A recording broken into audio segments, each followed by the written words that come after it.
Subscribe பண்ணுங்க. அப்படியே பக்கத்துல இருக்க பெல் ஐகானையும் பிரஸ் பண்ணுங்க. ரிஷபராசி. ரிஷபராசியின் வாழ்க்கை எப்படி இருக்கும்? ரிஷபராசியின் அதிபதி மகா சுக்கிர பகவான் ஆவார். ரிஷபராசி இஸ்திர ராசி. வெண்மை நிறம் கொண்ட ரிஷபராசியின் அதிபதி சுக்கிரன் குருவுக்கு அடுத்தபடியான முழு சுபர் ஆவார். ரிஷபராசி பெண் ராசியாகும். நீரின் தத்துவத்தை கொண்டதாகவும் சீதள சுபாவம் இருக்கும். ரிஷபராசிக்கு கடகம், கன்னி, விருச்சிகம், மகரம், மீனம் ஆகியவை நட்பு ராசிகளாகும். மற்றவை பகை ராசிகளாக இருக்கின்றன. கிருத்திகை முதல் பாதம், ரோகிணி, மிருகசீரிசம் 1-2 பாதங்களில் பிறந்தவர்கள் ரிஷபராசிக்காரர்கள். இதில் உடலமைப்பு: ரிஷபராசியில் பிறந்தவர்கள் எல்லோரையும் வசியப்படுத்தக்கூடிய அளவிற்கு அழகான தோற்றத்தை கொண்டிருப்பார்கள். நடுத்தர உயரம் கொண்டவர்கள் என்றாலும் கம்பீரமான தோற்றம் இருக்கும். நீண்ட கழுத்தும் அகண்ட மார்பும் விரிந்த தோள்களும் அழகான அங்க அமைப்புகளால் அமைந்திருக்கும். இவர்களின் கண்களுக்கு தனி அழகு உண்டு. பற்கள் வரிசையாகவும் அழகாகவும் இருக்கும். குட்டையான விரிந்த மூக்கும் அழகான அடர்ந்த முடியும் இருக்கும். இவர்களுக்கு நீண்ட ஆயுள் மற்றும் புகழ், கௌரவம், அந்தஸ்து யாவும் இருக்கும். குணாமைப்பு: ரிஷபராசிக்காரர்கள் சாமர்த்தியமாகவும் சாதுரியமாகவும் வேடிக்கையாகவும் கவர்ச்சியாகவும் பேசும் ஆற்றலுடையராக இருப்பார்கள். என்றாலும் பழக்கமில்லாத புதிய நபர்களுடன் விருந்தாளிகளுடன் பழக்கம் ஏற்படுத்திக் கொள்வதில் சற்று சங்கடப்படுவார்கள். வார்த்தைகளை அளந்து பேசும் இவர்களின் பேச்சில் உறுதி காணப்பட்டாலும் பிறர் தம் வார்த்தைகளில் குற்றம் குறை கண்டுபிடிக்காதவாறு பேசி பிறர் தம் பேச்சை வெல்ல இடம் தர மாட்டாமல் பேச்சில் தனக்கென தனி பாணியை வைத்திருப்பார்கள். நல்ல ஞாபக சக்தி கொண்டவர்கள். தற்பெருமையும் புகழ்ச்சிக்கும் ஆசைப்படாதவர்கள். ஆதலால் எதற்கும் உணர்ச்சிவசப்பட மாட்டார்கள். தன்னம்பிக்கையும் தைரியமும் கொண்டவர்கள். பார்ப்பதற்கு சாதாரண பேர்வழிகளாக இருந்தாலும் யார் ஒம்புக்கு வந்தாலும் ஓட ஓட விரட்டி அடிப்பார்கள். சாது மிரண்டால் காடு கொள்ளாது என்பது இவர்களுக்கு பொருந்தும். எவருக்கும் எளிதில் எதையும் விட்டுக் கொடுக்க மாட்டார்கள். ஆடம்பரமாக இல்லாவிட்டாலும் சுத்தமான உடைகளை உடுத்தவே ஆசைப்படுவர். வெண்மை நிறம் இவர்களுக்கு மிகவும் பிடிக்கும். குருத்தமாகவும் பரிகாசமாகவும் பேசி எதிரிகளை அவமானப்படுத்தி விடுவார்கள். எந்த கஷ்டத்தையும் தாங்கக்கூடிய சகிப்புத்தன்மை அதிகம் இருக்கும். மன வாழ்க்கை: ரிஷபராசியில் பிறந்தவர்கள் சிறுவயதில் இருந்தே குடும்ப பொறுப்புகளை ஏற்றுக்கொள்ளக்கூடிய சூழ்நிலைக்கு தள்ளப்படுவார்கள். இந்த ராசியில் பிறந்தவர்கள் பெரும்பாலும் சிற்றின்ப பிரியர்களாக இருப்பார்கள். திருமண பிராப்தம் சற்று தாமதமானாலும் மனைவி அடக்கமுள்ளவராகவும் இருப்பதால் மன வாழ்க்கை மகிழ்ச்சியாகவே இருக்கும். மனைவி வழியில் வீண் விரயங்களும் கடன்களும் ஏற்படும். திருமணமாகாவிட்டாலும் மாதர்களின் சேர்க்கை இருக்கும். தேவையற்ற பெண் சவகாசங்களை தவிர்த்தால் குடும்ப வாழ்க்கை சிறப்பாக இருக்கும். பொருளாதார நிலை: தாராளமாகவும் ஆடம்பரமாகவும் செலவு செய்யும் ஆர்வம் கொண்ட இவர்களுக்கு தனவரவுகள் தாராளமாக இருக்கும். இளம் வயதில் பணத்திற்காக கஷ்டப்பட்டாலும் வளர வளர தனது சொந்த முயற்சியிலேயே தனக்கேற்ற பண தேவைகளை சரி செய்து கொள்வார். இவர்கள் மற்றவர்களுக்கு உதவி செய்யும் பண்பு கொண்டவர்கள். அதனால் சில கடன்களை சந்திப்பார்கள். வீடு, மனை, வண்டி, வாகன யோகங்கள், சுகவாழ்வு, சொகுசு வாழ்வு, எதிர்பாராத திடீர் தனவரவுகளால் உயர்வுகள் போன்றவை உண்டாகும். எதையும் புதிதாகத்தான் வாங்குவர்.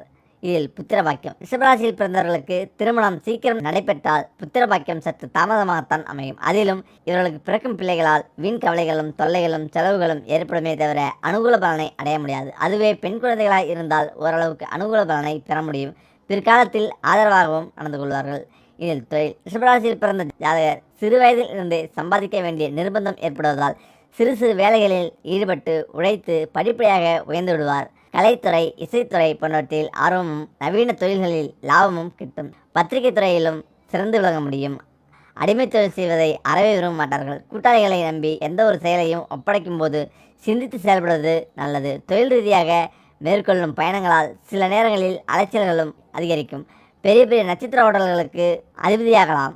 சினிமா தியேட்டர் வாங்கலாம். ஜவுளி கடை, நகைக்கடை, பால் பண்ணை வைக்கும் வியாபாரம் போன்றவற்றிலும் லாபம் கிடைக்கும். பெண்கள் உபயோகப்படுத்தும் வாசன திரவியங்கள் மற்றும் பூமி மனை போன்றவற்றை வாங்கி விற்கும் தொழில், பணம் கொடுக்கல் வாங்கல் போன்றவற்றில் லாபம் யாவும் சிறப்பாக அமையும். என்றாலும் கூட்டாளிகளை நம்பி எதையும் ஒப்படைப்பதில் மிகவும் எச்சரிக்கை தேவை.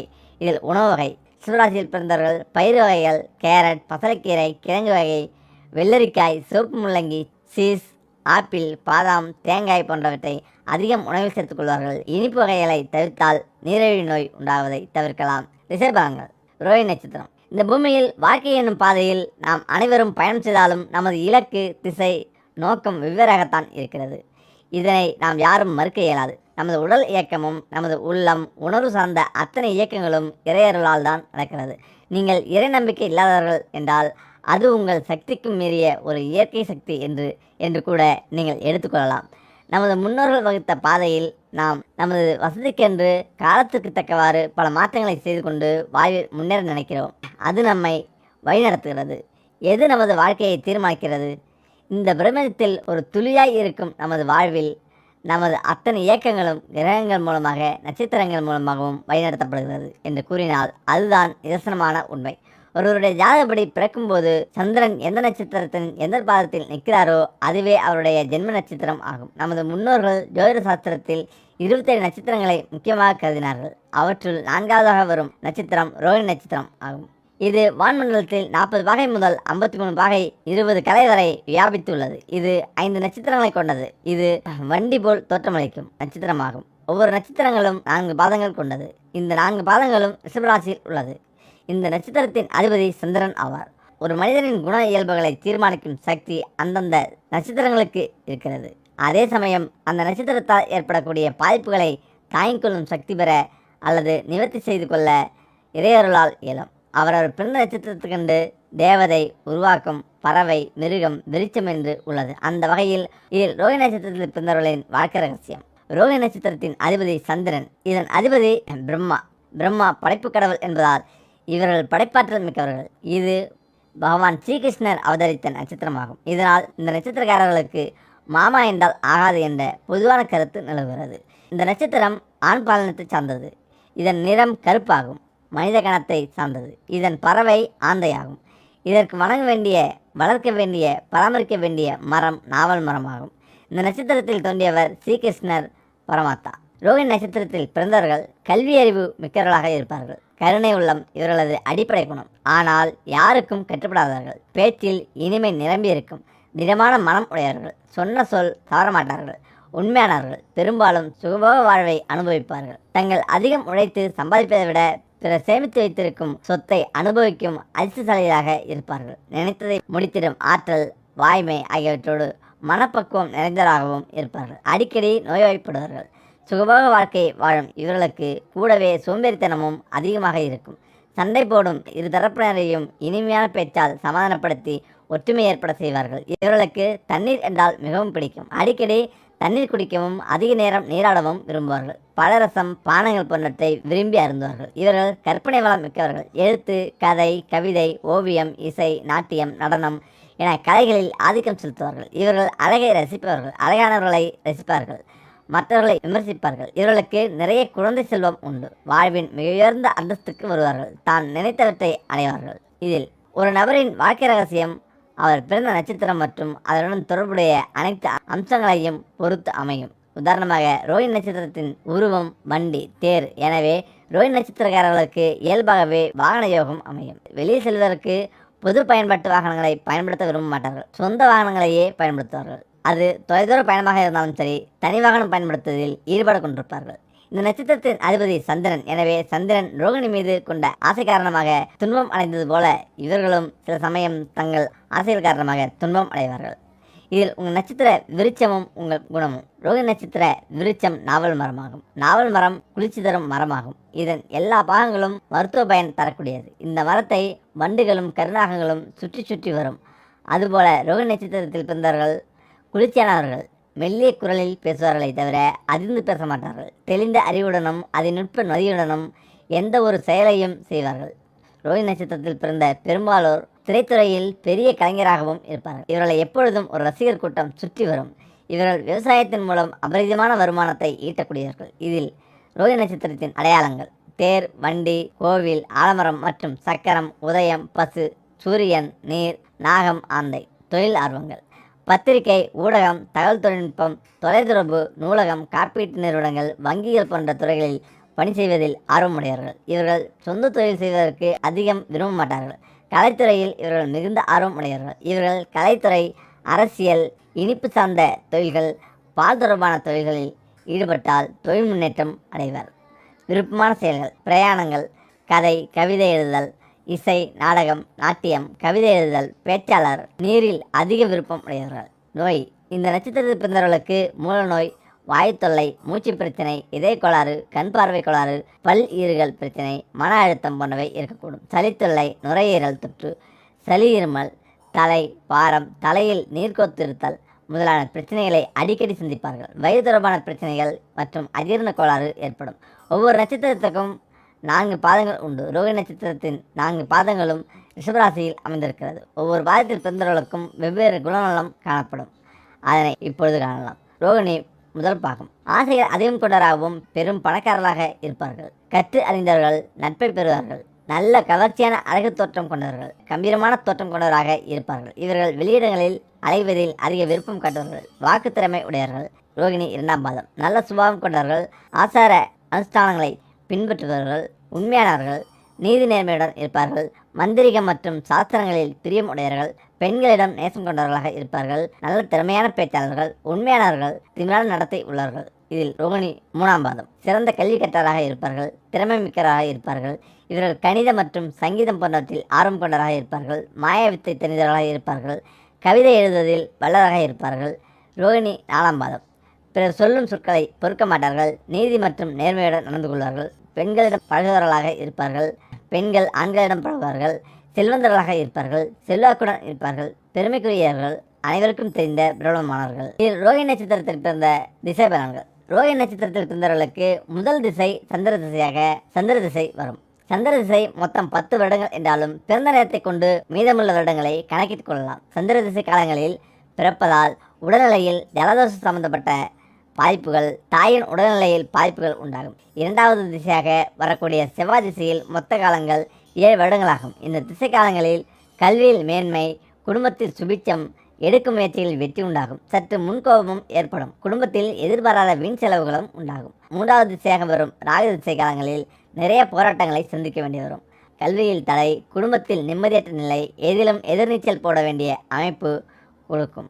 தேவையற்ற நட்புகளாலும் வீண் பிரச்சனைகள் ஏற்படும். முன்கோபமும் பிடிவாத குணமும் இருக்கும். 4வது திசையாக வரும் குரு திசை மொத்தம் 16 வருடங்கள் நடைபெறும். இந்த திசை காலங்களில் வாழ்வில் பல சாதனைகள் செய்யும் அமைப்பு, சமுதாயத்தில் பெயர் புகழ் உயரக்கூடிய வாய்ப்பு, ஆன்மீக தெய்வீக காரியங்களுக்காக செலவு செய்யும் அமைப்பு, பொருளாதார மேன்மை, எடுக்கும் முயற்சிகளில் வெற்றி, குடும்பத்தில் சுபிட்சம் ஏற்படும். 5வதாக வரும் சனி திசை 19 வருட காலங்கள் நடைபெறும். இத்திசை காலங்களில் பல சாதனைகளை செய்ய வைக்கும். சமுதாயத்தில் பெயரும் புகழும் உயரும். செல்வம் செல்வாக்கு பெருகும். இதில் 6வதாக வரும் புதன் திசை மாரக திசை என்றாலும் புதன் பலம் பெற்று சுபகிரகங்களுடன் பார்வையுடன் இருந்தால் நற்பலனை அடைய முடியும். மேற்கூறிய திசை காலங்களில் அதன் அதிபதி உச்சம் பெற்றோ கேந்திர திரிகோணங்களில் சுபர் பார்வையுடன் அமைந்தோ இருந்தால் நற்பலன் அடையலாம். இல்லையென்றால் சில சங்கடங்களை வாழ்வில் சந்திக்க வேண்டி வரும். இந்த நட்சத்திரத்தை டிசம்பர் இரவு 12:30 மணி அளவில் வானத்தில் காணலாம். ரோகிணி நட்சத்திரக்காரர்களின் தலவிருச்சம் நாவல் மரம். இம்மரத்தை வழிபாடு செய்தால் நற்பலன்கள் பெற முடியும். இதில் செய்ய வேண்டிய நற்காரியங்கள்: பெண் பார்த்தல், தாலிக்கு பொன் உருக்குதல், பூ முடித்தல், திருமண சம்பந்தம் செய்தல், குழந்தையை தொட்டிலிடல், பெயர் சுட்டுதல், வாசல் கால் வைத்தல், புதுமனை புகுதல், வங்கி கணக்கு தொடங்குதல், மாடுகள் வாங்குதல், கதிர் அறுத்தல், கல்வி கற்றல், புத்தகம் வெளியிடல், விதைத்தல், நவகிரக சாந்தி செய்தல், புனித யாத்திரை செல்லுதல் நல்லது. இதில் வழிபாட்டு தலங்கள்: தூத்துக்குடி மாவட்டம் கோயில்பட்டிக்கு மேற்கில் 19 கிலோமீட்டர் தொலைவில் உள்ள ஜம்புநாத ஈஸ்வரர் அகிலேண்டேஸ்வரி ஆலயத்தில் உள்ள நாவல் மரம் இருக்கிறது. அங்கு வழிபட்டால் நல்லதே நடக்கும். அதேபோல தஞ்சாவூர் வடக்கே கும்பகோணம் சாலையில் 11 கிலோமீட்டர் தொலைவில் உள்ள ஜம்புநாதர் திருக்கோயில் உள்ளது. அதையும் வழிபட்டால் நல்லது. செம்பாக்கம். செங்கல்பட்டு கிழக்கே திருப்பூரூர் சாலையில் 18 கிலோமீட்டர் தொலைவில் உள்ள ஜம்புகேஸ்வரர் ஆலயம் உள்ளது. அதையும் வழிபட்டால் நல்லது. கோரட்டூர். சென்னைக்கு மேற்கே 10 கிலோமீட்டர் தொலைவில் உள்ள ஜம்புகேஸ்வரர் திருக்கோயில் உள்ளது. அதையும் வழிபட்டால் நல்லது. இதில் மிருகசீரிஷம். 27 நட்சத்திரங்களின் வரிசையில் 5வது இடத்தை பெறுவது மிருகசீரிஷ நட்சத்திரமாகும். இதன் அதிபதி செவ்வாய் பகவான் ஆவார். இது ஒரு பெண் இனமாக கருதப்படுகிறது. இதில் 1-2 பாதங்கள் சுக்கிரன் ராசியான ரிஷபத்திலும் 3-4 பாதங்கள் புதன் ராசியான மிதுனத்தில் அடங்கும். அதனால் முதல் 2 பாகங்களில் பிறப்பவர்கள் ரிஷபராசிக்காரர்களாகவும் 3-4 பாதங்களில் பிறந்தவர்கள் மிதன் ராசிக்காரர்களாகவும் இருப்பார்கள். இந்த நட்சத்திரத்தில் பிறந்தவர்களுக்கு பெயர் வைக்க வேண்டிய முதலெழுத்து வே, ஓ, கா, கி ஆகியவை. தொடர் எழுத்துக்கள் வை, ஓ ஆகியவை ஆகும். குண அமைப்பு: இரத்தக்காரனான செவ்வாயின் நட்சத்திரம் மிருகசீரிஷம் என்பதால் இந்த நட்சத்திரத்தில் பிறந்தவர்களுக்கு அசாத்திய துணிவும் யாருக்கும் பயப்படாத குணமும் இருக்கும். தன்னைத்தானே வழிநடத்தி கொள்ளும் திடமான நம்பிக்கை கொண்டவர்கள். எப்பொழுதும் பரபரப்பாக செயல்பட்டு கொண்டே இருப்பார்கள். பொதுவாகவே மொழிப்பற்றும் இனப்பற்றும் அதிகம் இருக்கும். கண்டமிட்டு கண்டம் சென்றாலும் தாய்நாட்டை மறக்காதவர்கள். யார் சொல்லுக்கும் கட்டுப்படாமல் சுயசிந்தனையோடு எடுக்கும் காரியங்களை செய்து முடிப்பார்கள். அபார நினைவாற்றல் இருக்கும். முன்கோபம் அதிகம் இருந்தாலும் மற்றவர்களிடம் தாழ்ந்து நடக்கும் பண்பும் இருக்கும். தவறை கண்டால் தயக்கமின்றி தட்டி கேட்கும் தைரியம் இருக்கும். இதில் குடும்பம்: மிருகசீரிஷ நட்சத்திரத்தில் பிறந்தவர்களில் பெரும்பாலானோர் குடும்பத்தில் விட்டு கொடுக்கும் பண்பிலாளர்களாக இருப்பார்கள். இதனால் கணவன் மனைவியிடையே ஒற்றுமை குறைவாகவே இருக்கும். அடிக்கடி மனசஞ்சலங்களும் கருத்து வேறுபாடுகளும் உண்டாகும். வெளிநபர்களிடம் விட்டு கொடுக்கும் பண்பு இருக்கும் அளவிற்கு வீட்டில் உள்ளவர்களிடம் விட்டு கொடுத்து நடக்க மாட்டார்கள். பெண்களுக்கு தாய் வழியில் நிறைய வசதிகள் வந்து கொண்டே இருக்கும். செல்வம் செல்வாக்கிற்கு பஞ்சம் இருக்காது. ஆடம்பர பொருட்களை எல்லாம் வாங்கி போட்டு சொகுசான வாழ்க்கை வாழ்வார்கள். அன்பு கட்டுப்பட்டவராகவும் இருந்தாலும் இவர்களுடைய குணமைப்பால் கடைசி காலத்தில் தனியாக வாழ வேண்டிய சூழ்நிலை உண்டாகும். எத்தனை கஷ்டங்கள் வந்தாலும் எளிதாக எடுத்துக்கொண்டு வாழும் ஆற்றல் கொண்டவர்கள். பிள்ளைகளிடம் கராராக நடந்து கொள்வார்கள். தொழில் செய்யும் உத்தியோகத்தில் நெறிமுறை தவறாமல் நடந்து கொள்வார்கள். நினைத்த காரியத்தை நிறைவேற்றும் ஆற்றல் இருக்கும். நாட்டியம் நாடகம் சங்கீதம் போன்றவற்றில் அதிக ஆர்வம் இருக்கும். கடின உழைப்பாளிகள். பேச்சாலும் செயலாலும் அனைவரையும் கவர்ந்திருப்பார்கள். கற்பூர புத்தி உண்டு என்று கூட சொல்லலாம். அரசியல் பொது மேலாண்மை சட்டம் போன்ற துறைகளில் புகழ்பெறுவார்கள். பணம் படிப்பு போன்றவை குறைவாக இருந்தாலும் தான் நிறைவாக வாழ்வதாகவே காட்டிக்கொள்வார்கள். தங்களுடைய சொந்த கருத்துக்களை யாரிடமும் வெளிக்காட்டாமல் சாய்த்து காட்டும் திறமைசாலிகள் என்றால் மிகையாகாது. வண்டி வாகனங்களை வேகமாக ஓட்டிச் செல்வதில் அதிக ஆர்வம் இருக்கும். அதனால் எச்சரிக்கை தேவை. இதில் நோய்கள் மிருகசீரிச நட்சத்திரத்தில் பிறந்தவர்கள் அதிக உழைப்பால் கை கழுத்து எலும்பு போன்றவற்றில் வலியும் வயிற்று வலி குடல் இறக்கம் நீரிழிவு வாதம் போன்றவற்றில் பாதிப்பும் உண்டாகும். பயணங்களில் அடிபடக்கூடிய வாய்ப்பு உண்டு என்பதால் எதிலும் கவனமுடன் இருப்பது நல்லது. இதில் திசை பலன் மிருகசீரிச நட்சத்திரத்தில் பிறந்தவர்களுக்கு முதல் திசையாக செவ்வாய் திசை வரும். செவ்வாய் திசை காலங்களில் மொத்தம் 7 வருடங்கள் என்றாலும் பிறந்த நேரத்தை கணக்கிட்டு மீதமுள்ள தசா காலங்களை அறியலாம். செவ்வாய் திசையில் எதிலும் துடிப்பு இரத்த சம்பந்தப்பட்ட வாய்ப்பு உண்டாகும். 2வது திசையாக ராகு திசையாக வரும். இந்த திசை மொத்தம் 18 வருடங்கள் நடைபெறும். இளமை காலத்தில் ராகு திசை வருவதால் ராகு பலம் பெற்றிருந்தால் மட்டும் நல்ல கல்வி அறிவை பெற முடியும். இல்லையெனில் கல்வியில் மந்தநிலை முன்கோபம் முரட்டு சுபாவம் தேவையற்ற நண்பர்களின் சேர்க்கையால் அவப்பெயர் பெற்றோர்களிடம் கருத்து வேறுபாடு உண்டாகும். 3வதாக வரும் குரு திசை காலங்களில் சற்று உயர்வுகளை பெற முடியும். பூமி மனை வாங்கும் யோகம் பொருளாதார மேன்மையும் செய்யும். உத்தியோகத்தில் உயர்வு கிடைக்கும். 4வதாக வரும் சனி திசை மாரக திசை என்றாலும் சனி பலம் பெற்று அமைந்துவிட்டால் சமுதாயத்தில் நல்ல உயர்வினையும் வாழ்வில் அதிர்ஷ்டத்தையும் அள்ளி தருவார். இரும்பு சம்பந்தப்பட்டவைகளால் அனுகூலமும் உடனிருக்கும் தொழிலாளர்களால் உயர்வும் உண்டாகும். நல்ல செல்வந்தராகவும் வாழக்கூடிய ஆற்றல் இருக்கும். மிருகசீரிச நட்சத்திரக்காரர்களின் தலவிருச்சம் கருங்காலி மரமாகும். இம்மரத்தை வழிபடுவதால் நல்ல பலன்களை பெற முடியும். இந்த நட்சத்திரத்தை ஜனவரி மாதத்தில் இரவில் 10 மணிக்கு தலைக்கு மேல் வானத்தில் காண முடியும்.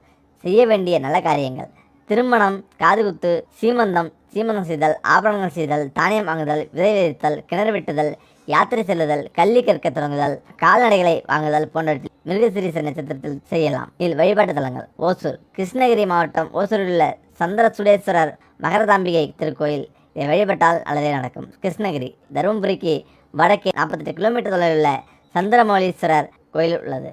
பார்வதி அம்மை திருக்கோயில் இது. இதை வழிபட்டால் நல்லதே நடக்கும். கிருத்திகை நட்சத்திரத்தைச் சேர்ந்த நபர் பொதுவாக மிகவும் அதிர்ஷ்டசாலியாக இருக்கிறார். அவர் வீடு மற்றும் வீடு சார்ந்த நடவடிக்கைகளை மிகவும் திறமையாக நிர்வகிப்பார். ஆனால் சில தவிர்க்க முடியாத காரணங்களால் அவர் பிரிந்து வாழ வேண்டிய சூழ்நிலை ஏற்படும். இதனால் அவரால் தனது வாழ்க்கையை முழுமையாக அனுபவித்து வாழ முடியாமல் போகலாம். தனது பெற்றோர்களின் உடல்நலக் குறைவு காரணமாக கூட இந்த பிரிவு ஏற்படலாம். இந்த நட்சத்திரத்தைச் சேர்ந்தவர் தனது தாயுடன் மிகுந்த பாசத்துடன் இருப்பார். அவரது தந்தை பாசமாக இருந்தாலும் அவருடன் அதிக நேரத்தை செலவிட முடியாமல் போகும். 50 வயது வரை இவர் தனது வாழ்நாளில் அதிகமாக போராட வேண்டியிருக்கும். ஆனாலும் 25 முதல் 35 மற்றும் 50 முதல் 56 ஆகிய வயதுகளில் வாழ்க்கை இவருக்கு சாதகமாக இருக்கும் பெரிய கோடீஸ்வர யோகங்களை தரும். கிருத்திகை நட்சத்திரத்தை சேர்ந்தவர்கள் பொதுவாக சத்தான உணவை விரும்ப மாட்டார்கள். பொதுவாக இவர்களது பற்களில் பிரச்சனை ஏற்படும். மேலும் மலேரியா காசநோய் மூளைக்காய்ச்சல் காயங்கள் மற்றும் பலவீனமான கண் பார்வை ஆகியவற்றால் பாதிக்கப்படுவார்கள். இதில் கிருத்திகை நட்சத்திரத்தில் பிறந்த பெண்கள் அதிக உணர்ச்சிவசப்படாதவர்களாக இருப்பார்கள். ஆனாலும் மற்றவர்களின் உணர்ச்சிவசப்பட்ட அச்சுறுத்தலுக்கு அடிபணிய மாட்டார்கள். ஆனாலும் இந்த நட்சத்திரத்தில் பிறக்கும் சிலர் அதிக ஆவணம் கொண்டு தவறாக விளங்குகின்றனர். இதன் காரணமாக அவர்கள் அதிகமாக கஷ்டப்பட வேண்டியிருக்கும். அவர்கள் அதிகமாக சண்டையிடுபவர்களாக உள்ளனர். கிருத்திகை நட்சத்திரத்தில் பிறந்த பெண்களை பொறுத்தவரை அதிக பெண்கள் கல்வி பெறாதவராகவே இருப்பார்கள். எனவே அவர்களால் நல்ல வேலைக்கு செல்ல முடியாது. ஆகவே அவர்கள் நல்ல இல்லத்தரசிகளாகவே இருக்கின்றனர். அவர்கள் வேளாண்மை மற்றும் கட்டுமான தொழில்களில் சம்பாதிக்கலாம். ஒருவேளை அவர்கள் கல்வி கற்கும் பட்சத்தில் ஒரு நிர்வாக அதிகாரி ஆசிரியர் மருத்துவர் அல்லது பொறியியலாளராக பணியாற்றலாம். இதில் இந்த நட்சத்திரத்தில் பிறந்த பெண்களால் ஆனந்தமான வாழ்க்கையை வாழ முடியும். தவிர்க்க முடியாத சில காரணங்களால் அவர் தனித்தனியாக வாழ வேண்டிய சூழ்நிலை ஏற்படலாம். திருமணத்துக்கு பிறகு அந்த பெண்ணிற்கு குழந்தை பாக்கியம் இல்லாமல் கூட போகலாம். சில சமயங்களில் அவருக்கு 37 வயது வரை கூட திருமணம் ஆகாமல் போகலாம். அவர்களால் சுற்றுப்புறத்திலும் உறவினருக்கிடையே நல்ல உறவை வளர்த்துக்கொள்ள இயலாமல் போக வாய்ப்புள்ளது. மற்றவர்கள் அந்த பெண்ணின் நலனை விரும்பினாலும் அந்த பெண்ணை அவர்களால் புரிந்து கொள்ள முடியாது. ஏனெனில் அவர் ஒரு மாய உலகில் வாழ்கிறார். இதனால் பெரும்பாலும் கிருத்திகை நட்சத்திரத்தை சேர்ந்த பெண் தனிமையையே அதிகம் விரும்புகிறார். முக்கியமாக இந்த நட்சத்திரத்தை சேர்ந்தவர்கள் வேலை பார்க்கும் பணியிடத்தில் சிறப்பாக செயல்படுவார். உங்களுடைய மேலதிகாரிகள் உங்கள் செயல்திறன் மற்றும் பணி மீது உங்களுக்குள்ள அர்ப்பணிப்பை கவனிப்பார்கள். இது உங்கள் சகாக்களை ஈர்க்கும். சிலர் உங்களை கண்டு பொறாமைப்பட்டாலும் உங்களின் மரியாதை உயர்ந்து கொண்டு போகும். உங்களுடைய முன்னேற்றமானது பொறுமையாக நடந்தால் அது குறித்து விரக்தி அடைய வேண்டாம். உங்கள் முன்னேற்றத்திற்காக உங்களை நீங்களே தயார்படுத்த வேண்டிய நேரம் இது. இந்த 2020ஆம் ஆண்டுகளில் உங்களுக்கான வாய்ப்புகள் கிடைக்கும். கிருத்திகை நட்சத்திரம் 2ஆம் பாதம். கிருத்திகை நட்சத்திரத்தில் 2ஆம் பாதம் மகர ராசி நவாம்சத்தில் சனியை ஆளுகிறது. இதனால் நட்சத்திரத்தை சேர்ந்தவர்கள் நெறிமுறைகளில் கவனம் செலுத்துகிறார். கார்த்திகை 3 4வது பாதம். கார்த்திகை நட்சத்திரம் 3ஆம் பாதம். மீனராசி நவாம்சத்தில் விழாவினை ஆகிறது. இந்த பாதையின் முக்கிய அம்சம் என்னவென்றால் இதனால் நட்சத்திரத்தை சேர்ந்தவர் பொருள் மற்றும் சுகபோகங்கள் மீது ஆசை கொள்கிறார். மேலும் அவற்றை பெறுவதற்கான முயற்சிகளில் அவர் ஈடுபடுவார். கார்த்திகை நட்சத்திரம் 4ஆம் பாதம். கார்த்திகை நட்சத்திரம் 4வது பாதமானது வியாழன் ஆட்சி செய்கிற மீன நவாம்சத்தில் விழுகிறது. இந்த பாதத்தின் முக்கியத்துவம் என்னவென்றால் பொருள் சுகபோகங்களை மிகவும் விரும்பக்கூடியவர்கள். மேலும் அவற்றை பெறுவதற்கான முயற்சிகளில் ஈடுபடுவார். மேலும் தகவலுக்கு எங்கள் சேனலை மறக்காமல் சப்ஸ்கிரைப் பண்ணுங்கள். நன்றி.